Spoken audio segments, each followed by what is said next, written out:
I still remember the exact moment. It was the Tuesday before Thanksgiving. I walked in after a 12-hour shift, my back aching, my brain fried, dreaming of microwaved leftovers and a hot shower, and found the office half-packed. Boxes, luggage, some North Face jackets tossed on the break room chairs. Laughter, the kind that makes your gut twist when you know you're not part of it. Trent, our CEO's golden nephew, looked up from his phone and said, "Oh, hey, Aaron, you're not coming to Aspen." I blinked. Coming where? That smug little smirk. Oh, I thought you knew. Nope, no email, no invite, nothing. Walter, the CEO, strolled in a minute later, sipping his organic green juice like we weren't 2 pay cycles away from bankruptcy. "Hey, Aaron, holding down the fort this weekend." I swear I almost laughed. "Wait, you're all leaving for Thanksgiving?" He gave me this tone like I should have been honored to be the one staying behind. "It's a strategic retreat, just the execs." Bullshit. It was a vacation in disguise. Trent even posted a TikTok later that night, corporate healing Aspen edition.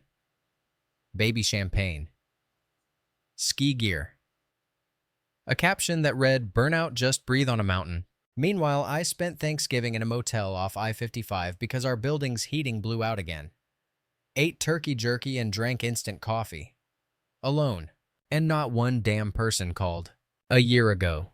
You know what hurts more than being ignored? Being useful only when it's convenient. A year ago. Walter was in my office crying because our investors were about to pull out.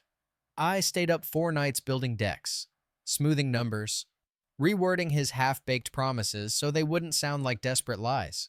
When Trent accidentally sent a porn link to our biggest client, don't ask. I cleaned it up. I made calls.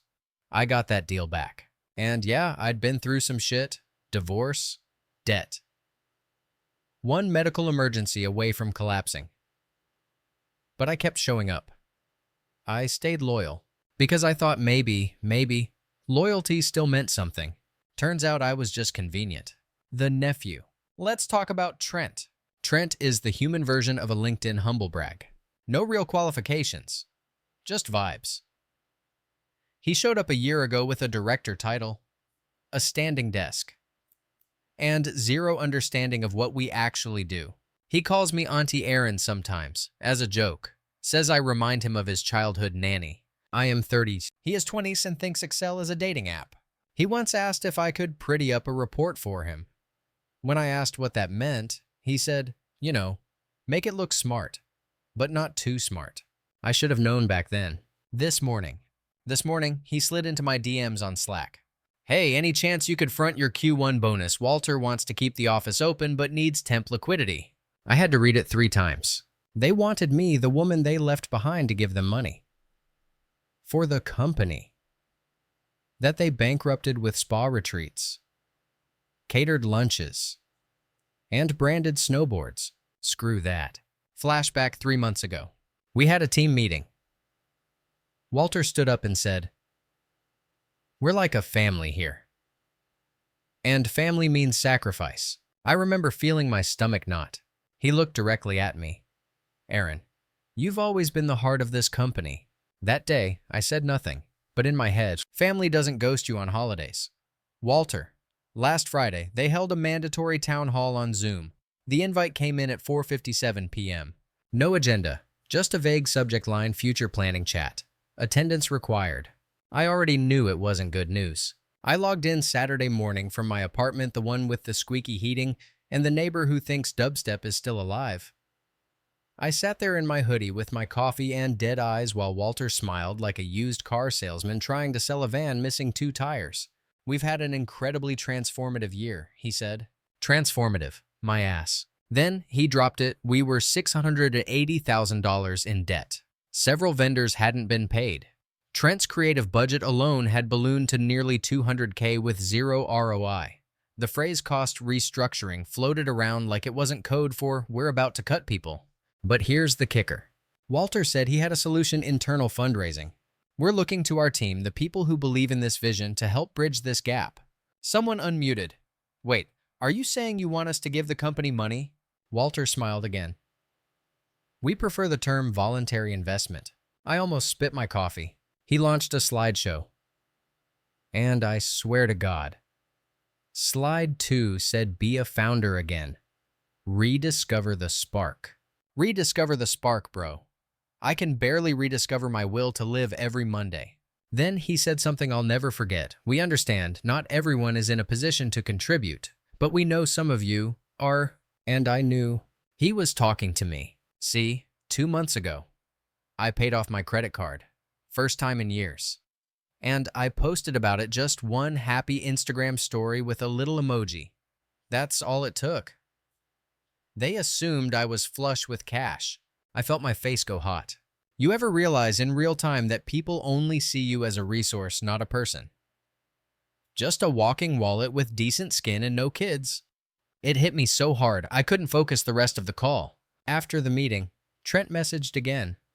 Hey, superstar. Any chance you saw the pitch? We'd love to count you in. $15K would be a game changer. No. Not would you consider, not how are you holding up, just, we need your money. I didn't reply. He followed up 30 minutes later with a voice note, his voice all sugary and upbeat. Look, Aaron, I get that it's a big ask, but think about what we're building. This is bigger than us. You don't want to be on the outside when this turns around, right? I stared at my screen. Bigger than us. You mean the same us that left me out of Aspen, out of bonuses, out of your golden circle of bros. Bigger than who, exactly? A year ago, I might have still said yes, because I wanted to believe in loyalty, in teamwork, in being part of something. Now I was pissed. And worse, I was embarrassed. Embarrassed that I'd let it get this far. That I'd let these people think they could treat me like an afterthought and still come crawling back when they needed saving. Screw that. Sunday night, I started going through old files. I didn't even know what I was looking for at first. Maybe receipts. Maybe a little validation that I wasn't crazy. But then I found it. An expense report labeled quarterly marketing test, internal only. It was marked confidential. But I had access through my project lead status. Inside, a full breakdown of a wellness initiative that included $9,870 for aromatherapy candles, $200 for digital detox coaching, $600 for ceremonial cacao at a team bonding circle. What the actual hell? That wasn't a wellness initiative. That was a bougie camping trip disguised as work. And it was Trent's idea.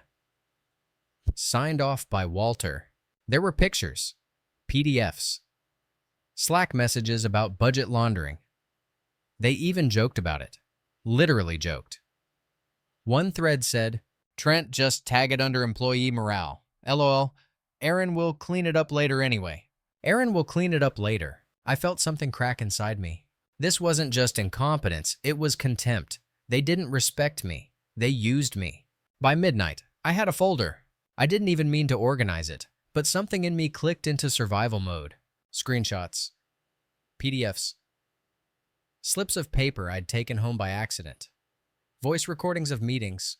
Slack messages. Calendar events. I wasn't planning anything illegal. But I was planning something smart. If they wanted to treat me like a backup plan, they were going to learn what it felt like to lose their safety net. This morning, Walter called me directly. I let it ring out. He left a voicemail. Hey, Aaron, just checking in. Hope everything's good. We really value your role here and would love to have a chat about your future with us. Call me. I didn't call back. Then he texted, we need to talk. Seriously, this is urgent. Urgent like how my rent was urgent last year and no one cared. I finally replied, can't talk. Working on a personal project. I wasn't lying. That project, it had a working title, Liberation. I'm not the type to blow things up. Not really. But I am the type to walk away with everything you didn't realize I was carrying. And right now, I'm building something you won't see coming. Want to know the funniest part? They still think I'm loyal. They still think I'll crack. That I'll cave. That I'll come running back with a check in hand and a forced smile. But not this time. This time, I'm not cleaning up your mess. This time, I'm making sure you sit in it. Tuesday morning, I called in sick. Not because I was physically ill. Mentally, spiritually burnt to a crisp, absolutely. I told them I had a migraine. I didn't. I just couldn't stomach being on another call where Walter used words like synergy or pivot while Trent live-streamed his protein shake reviews on company time. Instead, I made coffee, pulled up my laptop, and got to work on my work. I wasn't looking to destroy anyone. I wasn't plotting revenge like some cartoon villain stroking a cat. I just wanted the truth somewhere other than in my head. So I started writing a timeline of everything. Emails where I was promised promotions that never came. Slack threads where Trent took credit for my campaigns. Expense reports that read like Coachella packing lists. Screenshots of our internal HR portal, the one that magically marked me under review the same week I flagged a budget issue. I put it all in a doc. Just facts, dates, names, receipts. No drama, no opinion, just truth. By noon, I had 27 pages. By 4 p.m., it was 42. And by 7 p.m., I had something that looked dangerously close to a case file. That night, I got a call from Rachel. She used to be our operations manager before she got pushed out last summer.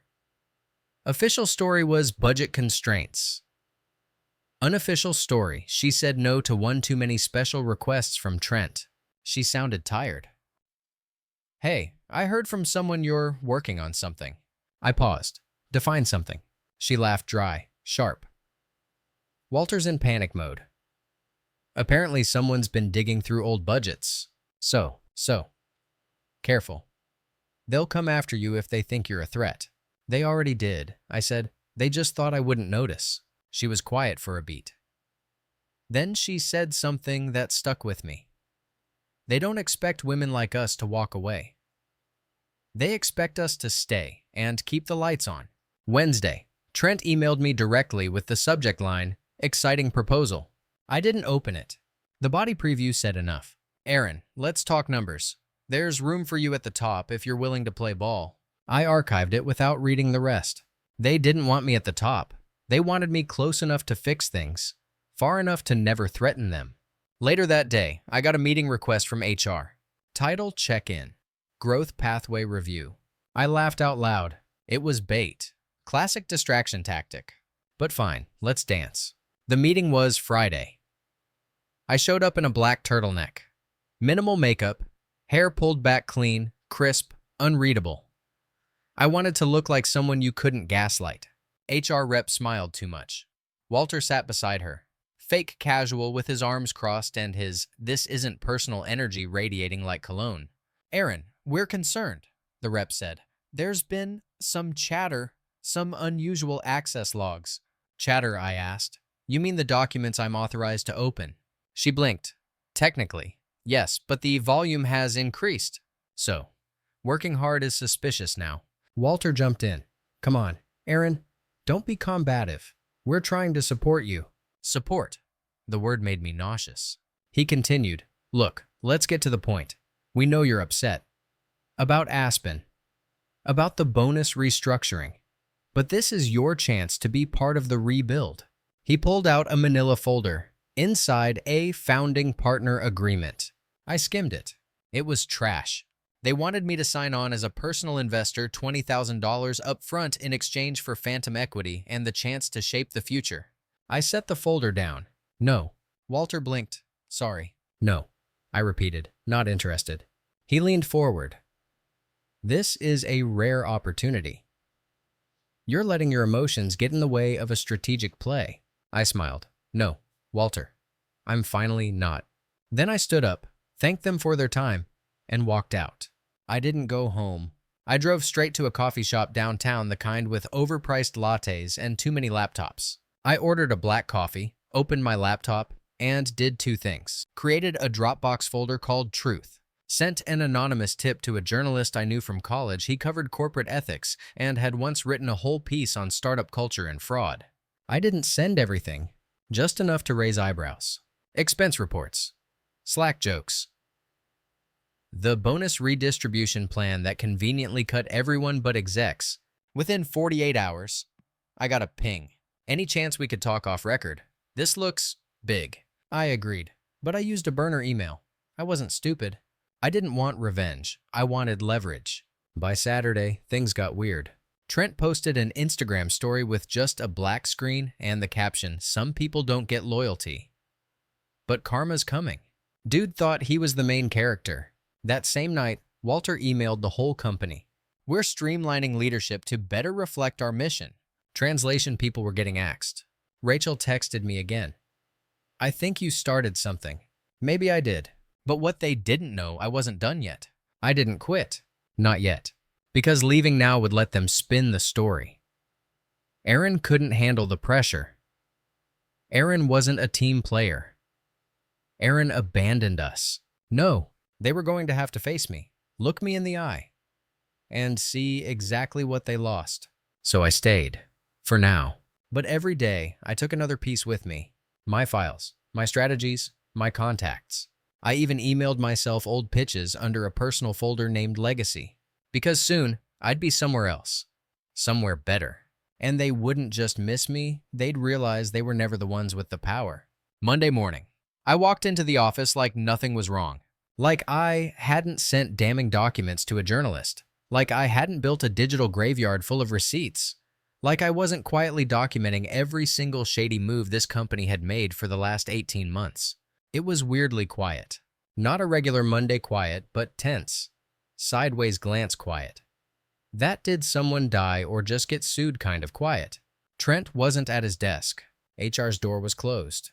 And Walter, not a single performative motivational email in sight. By noon, people were whispering. Someone heard there was a leak. Someone else said legal was involved. Rumors started flying. Someone's getting fired. It was definitely it. I bet it was Rachel. I didn't say a word. Just kept sipping my coffee and smiling politely while I finished finalizing a vendor budget I had no intention of submitting. That afternoon, I got called in again. This time it was just Walter. No folder, no smiles. Just him behind his desk, looking less like a confident leader and more like a guy who realized the brakes were cut 3 exits ago. "I want to talk," he said. I sat, crossed my legs, stayed silent. He took a deep breath. "I think you know what's going on." "Do I?" He hesitated. "Someone's spreading false information. Serious accusations. Stuff that could damage our reputation." "Sounds rough." He glared. "Come on, Aaron." "No," I said, voice calm. "You come on. You've spent years ignoring my work, stealing my ideas, and gaslighting me into thinking I was lucky to even have a seat at the table. You think I don't appreciate you? I think you appreciate what I do. Not who I am, not what I know, just what I produce. And now that I'm not producing for you anymore, you're scared." He leaned forward, hands on the desk. "I can fix this. We can fix this. You're angry. I get it. But we're a team." I laughed. "You don't get it at all. I'm not angry anymore. I'm done." He blinked. "What does that mean?" "It means this company is a sinking ship. And I'm not going down with you." That night, I called Rachel again. "I think it's working," I told her. "You think?" she said. "Girl, I just got 3 LinkedIn messages from people asking if you have dirt." I smiled. "What did you say?" "That you've got enough to bury them." We both laughed. Not the petty kind, the relieved kind, the "it's finally happening" kind. "I'm leaving soon," I said. "I found something better." "You deserve it," she said. "Just make sure you leave on your terms." "Oh, I will." 2 days later, Walter sent out a company-wide email announcing a pause on new investments and temporary restructuring. More like a last-ditch attempt to make it look like things were under control. They weren't.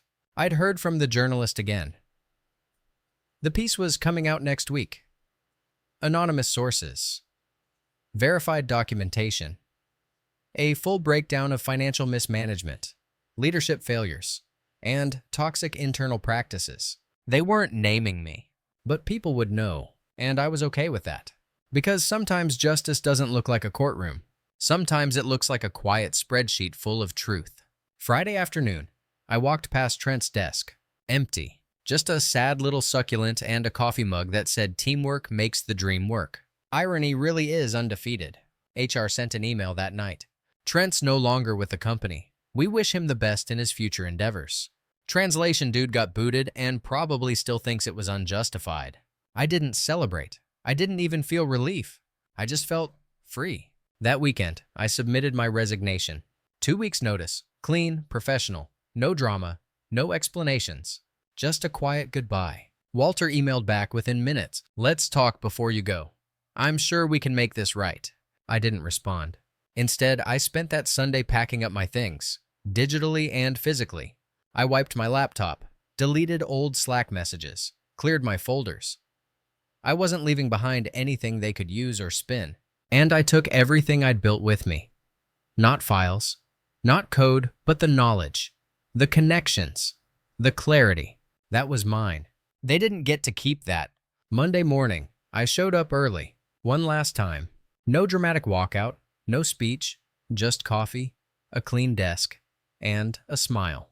People stopped by, said things like, "You're leaving. What happened?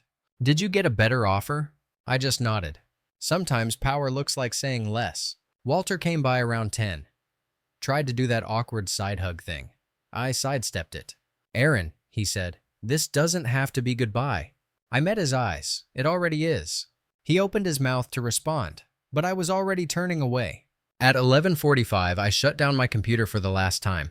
At noon, I dropped my badge at HR. And at 12:03, I walked out the door into sunlight and cold air and absolute uninterrupted silence. No guilt, no second thoughts, just the peace of knowing I didn't lose. I chose, and I was done. 2 days after I left, the article dropped. It was a Tuesday morning. I was sitting at a tiny cafe in South Loop, working on a freelance deck for a fintech startup that actually paid invoices on time, when my phone lit up.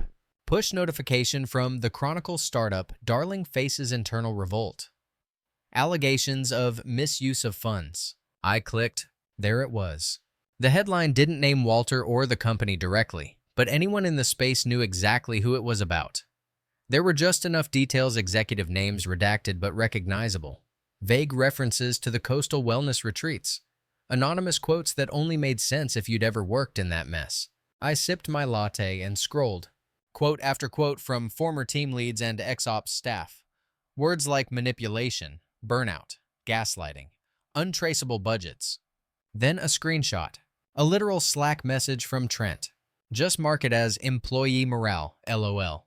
Aaron can figure it out later. I choked on my drink. That's what did it. That one sentence. Out of context, but still dripping with everything I'd been feeling for years. That sentence wasn't just proof, it was confession. And now it was out there for everyone to see. By 10 a.m., LinkedIn was on fire. People from other companies were commenting vague things like, "Yikes. Not surprised," or "Always trust your gut." Glad I left when I did. Someone reshared the article with the caption, "Toxic leadership never ends well." I didn't say a word, didn't post, didn't like, just watched. Watched as the same people who had been too scared to speak up were now emboldened. Watched as recruiters started dropping open to work tags on their profiles. The ship wasn't just leaking, it was sinking. And honestly, it felt complicated. I wasn't gloating. I wasn't celebrating.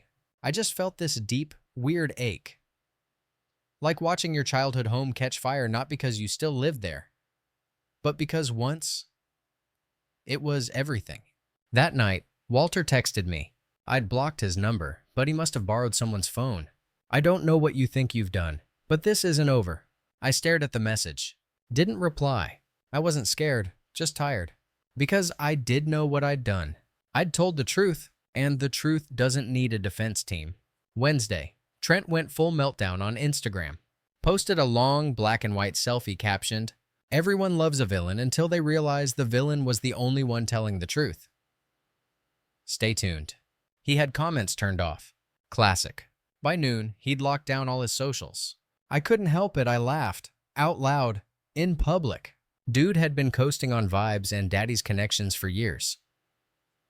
And now that the curtain was pulled back, he couldn't handle the silence. That night, I got a message request on LinkedIn from Kylie. She was the junior designer Walter hired last year. Smart. Quiet. Always looked like she was about to say something but held back. I clicked it. "Hey, Aaron. I know we didn't talk much, but I just wanted to say thank you. I was scared to leave. Scared to speak up. But your story helped me realize I'm not crazy. They really did treat us like we were disposable. I'm out now. Got a new gig starting next month. Just wanted to say you made a difference. For real. That one hit me hard. Because that's the thing no one talks about. When you finally stand up for yourself, you don't always feel brave. Sometimes you just feel alone. Until someone tells you they saw you. Friday, I got an email. Anonymous address. No name, just a subject line. You were right. Inside was a PDF. I clicked it, heart pounding. It was an internal report. Dated 6 months ago. Marked confidential. Contents. A full audit of company expenses. It confirmed everything I'd suspected. Overages. Duplicates. Marketing invoices that were actually for parties and influencer retreats. Vendor accounts paid double for fake services. And at the bottom, a note, flagged by accounting. Suppressed by leadership. I forwarded it to the journalist with a single line. You'll want to see this. They replied 10 minutes later. You're officially our favorite source. That weekend, I took a break. Drove out to Michigan, rented a tiny Airbnb with a wood stove and no cell reception. Spent 48 hours with books, wine, and the kind of silence that doesn't feel empty. And for the first time in years, I felt peace. Not revenge, not triumph, just peace. Because I'd done what I set out to do. I didn't burn the place down. I just stopped holding it up.